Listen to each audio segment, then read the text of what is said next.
Hey guys, I am going to just speak my mind a little bit. I've been a yoga teacher since 2011. I've been a yoga student since 1999. Moved here 1999 to my first yoga class. So I have loved yoga for a really long time. When I took my first class, I was sore for 9 days, and that was what got me hooked. So, and I didn't feel like it was a workout. It was like, oh, this is a good stretch, like it just wasn't. I knew this was going to be a weird place to do a video. People are going to be walking by. Might be disruptive. Sorry, it's annoying. I should have picked a better place. There's just a guy walking right towards me. I don't care what people think, right? That was part of the whole point of this video. Okay, so I had a girl today in one of my yoga classes that I overheard her say something to the effect of, I don't want to do yoga in front of my coworkers, or something like that. And I was like, or she said, do it in front of my coworkers, and I didn't know what she was talking about. But there's other gym classes here that they're taking, and so I was just, I started talking to them, and I was like, she said something about being worried about what the teacher thought about her because she was not able to do the move right. And this was not a yoga, this was like a fitness class. And I said, the teachers are usually more concerned about whether you're doing the pose or movement correctly than judging you on your pose. Like, I always, whenever I walk around the room and I see people doing a pose and I see that they're not quite doing it, exactly the way it should be, I look at their body form and think, oh, usually I can tell, like, oh, okay, he must have some back issues, or he must have really tight hamstrings, or, like I go in through my mind of what the issue is that would be causing them to not be able to go down as much, and then that helps me verbally cue better and say things like, if it's hurting in the calves or the ankles, and try bending the knees, and to me, it helps me when I look around and see people that are not able to do the pose correctly. So it's just kind of funny when someone is all like worried that someone else is judging them on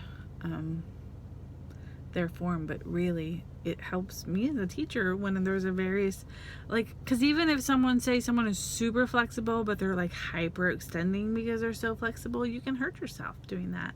So I mean, even people that can do poses really well can still hurt themselves, even if they're doing it correctly but they're going too far. So all that to say, we're our own worst judges of, like, we're so critical of ourselves.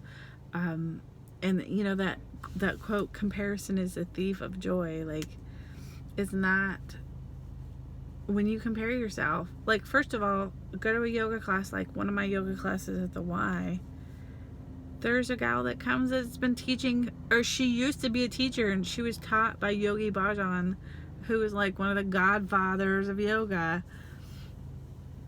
And if you were to be next to her and be like, wow, she's really flexible, or she's tiny, or wow, she can really do this pose correctly, and instead of being in the moment and feeling your body and feeling how it feels to you and thinking about the breath and thinking about, like, you're so removed from your body that you're judging yourself and comparing yourself, and it really does that thief of joy. It takes away your happiness because you're too busy concerned with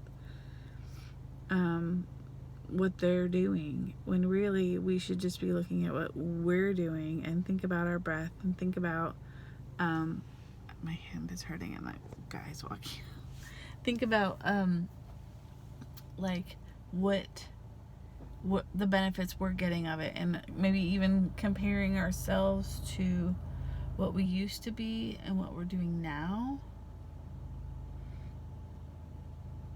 I mean, that's a way to look at it, right?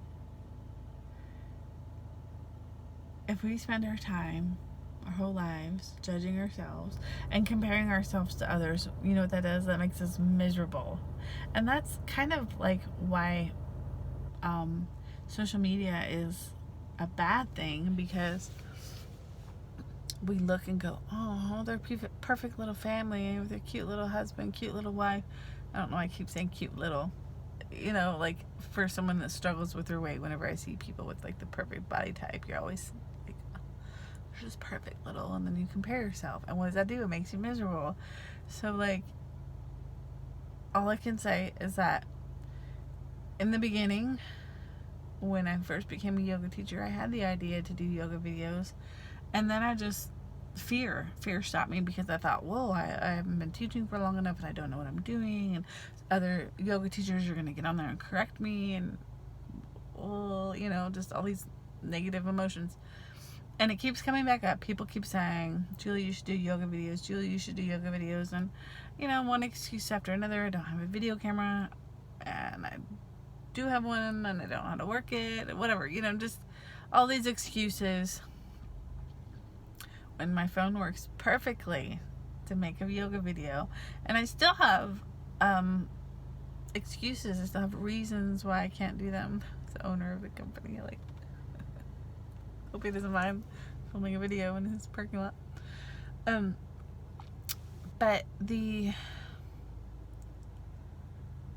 level of fear to open yourself up to all those people on Instagram that do the perfect, you know, take a picture of the perfect pose, and or can get into a difficult pose perfectly.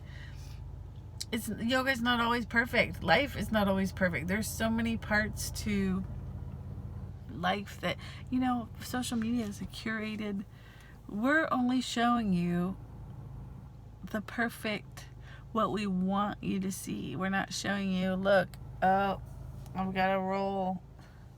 See, I kept holding. I was doing it. I was trying to hold my phone so you could only see my chest and not my roll, because, you know, that people are going to judge me. I'm a yoga teacher with a belly.